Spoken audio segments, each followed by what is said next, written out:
Good morning, Bucknutters, and welcome into the Morning Five on Friday, July 18th. I am Dave Biddle, and I'm joined by Alex Gleitman. Alex, on Thursday, we broke the story that tight end J.T. Moore would not be returning for his fifth-year senior season. He played in all 14 games last year, Alex, mostly on special teams. Also started 4 games at defensive end in that forgettable 2011 season.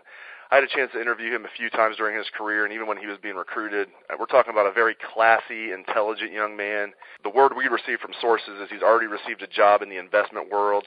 Good for him. There's word he had, a minor injury as well, and that could have limited him. Nothing serious from what I understand, but nothing wrong with the young man moving on to the next phase of his life, Alex. Yeah, no, thanks for having me on, Dave. And as you mentioned, J.T. Moore is really a class act.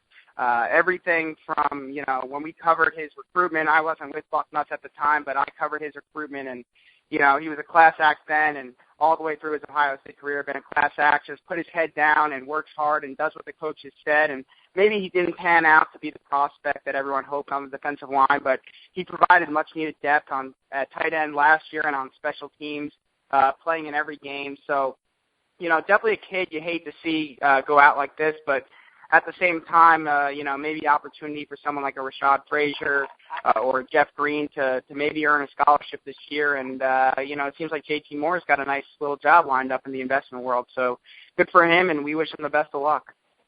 Unfortunately, we're hearing a player or two could be joining Moore on their way out of town, and it won't be on their own volition. We have the latest on that in the boarding house later today for subscribers. If you're not a subscriber, now is an excellent time to try our 30-day free trial with Big Ten Media Days, only a week and a half away, and the start of camp 2 weeks away, so take advantage of our 30-day free trial. And then switching gears to the recruiting world, Alex, right in your wheelhouse. We're going to the weekend, and every time, it doesn't matter when, but especially in the summertime, going into the weekend is always a big time for recruiting. Tell the fans what they need to know about Ohio State recruiting going into the weekend.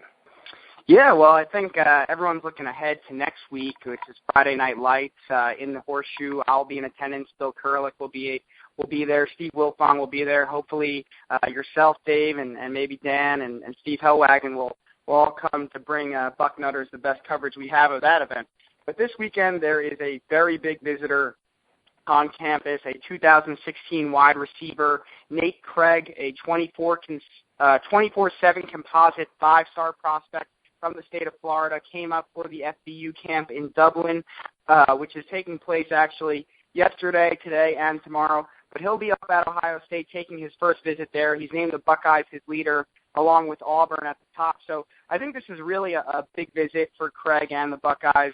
Getting a kid like that up so early in his recruiting process is a good thing.